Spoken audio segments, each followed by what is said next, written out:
배설에서 이제 오줌 생성 과정 설명하고요. 나머지 이제 부분들은 여러분이 문제풀이 하면서 이제 선생님하고 개별 클리닉 할게요.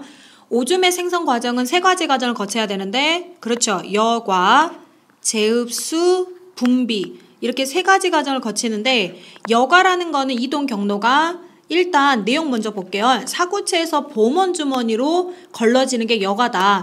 이때 여과되는 물질, 여과되는 이동 물질을 우리가 뭐라고 부르냐면 이런 애들을 원료라고 하거든요. 원료. 그 다음에 또는 걸러진 액체다. 그래서 또는 뭐라고 하냐면 여과액이라고 합니다. 원료 또는 여과액이라고 하는데, 사구체에서 보먼 주머니로 걸러진 애들을 선생님이랑 요 순서로 한번 외워볼게요. 물무, 아포요. 물무, 아포요. 이렇게 외우자 우리끼리. 물무, 아포요. 이게 여과액이고요. 이때 걸러지는 원리가 굉장히 중요한데, 우리가 그냥 간단하게 설명할게요. 사구체의 높은 혈압이다. 이게 무엇의 원리다? 그렇죠. 여과되는 원리입니다. 만약에 여과 원리를 써라 라고 하시면 사구체의 높은 혈압이라고 하시면 되고요.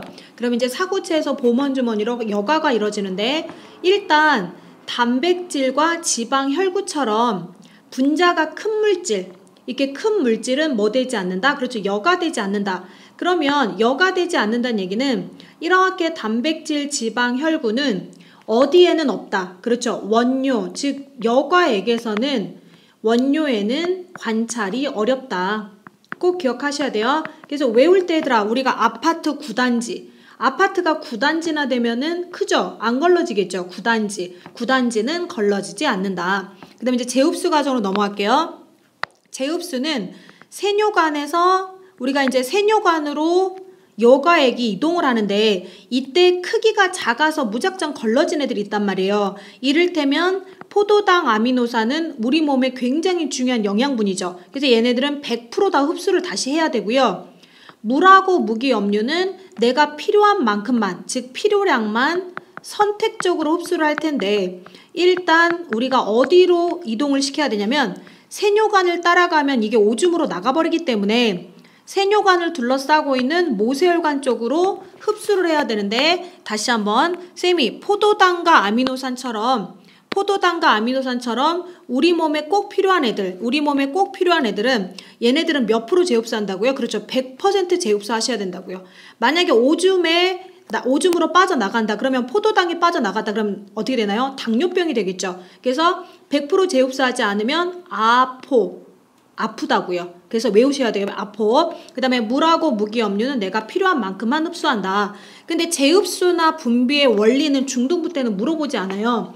고등부에 가면 능동수송이라 그래서 ATP라는 에너지를 사용해서 퍼내기 때문에 이거는 중등부 때 물어보지 않고 누구의 원리만 알아둬라. 그렇죠. 위쪽에 보시면 여과 원리만 알아둬라. 그 다음에 분비는 뭐냐면 다 걸른 줄 알았는데 모세혈관에 남아있는 거죠. 모세혈관에 이렇게 노폐물이 남아있으면 우리가 폐혈증이나 이런 병이 걸려서 죽을 수가 있기 때문에 다시 세뇨관으로 버려주는 게 뭐다? 이게 분비다. 분비는 어떤 물질만 하면 되냐면 요소와 같은 일부 질소성 노폐물, 요것만 분비하면 된다. 이렇게 알아두시면 돼요.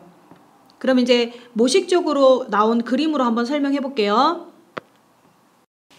그림을 보시면 이제 콩팥 동맥은 노폐물이 많은, 그죠? 혈액이죠. 그 다음에 다 걸러진 콩팥 정맥은 노폐물의 양이 적겠죠. 그래서 특히 이 둘의 차이점, 이들의 차이는 무엇의 농도에서 큰 차이가 나냐면 요소의 농도에서 차이가 난다. 그러면 요소의 농도는 어디에가 더 많다? 그렇죠. 당연히 걸러지기 전인 콩팥 동맥에가 요소 농도가 콩팥 정맥보다 어떻다? 많다는 거죠.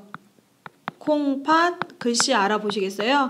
생각보다 잘 안 써지거든요. 그래서 콩팥 정맥보다 콩팥 동맥의 요소의 농도가 많다는 거. 그러면 이제 노폐물이 오다가 혈구, 단백질, 지방처럼 덩어리가 큰 거는 안 걸러지고요. 이때 이렇게 걸러지는 여과액은 5가지 어떻게 외우자고요?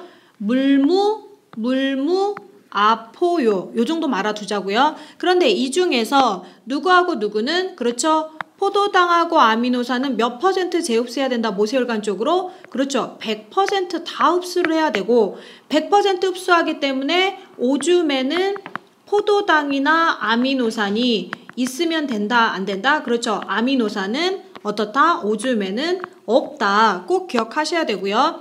그 다음에 물이나 무기염료는 내가 필요한 만큼만 재흡수하면 된다는 거.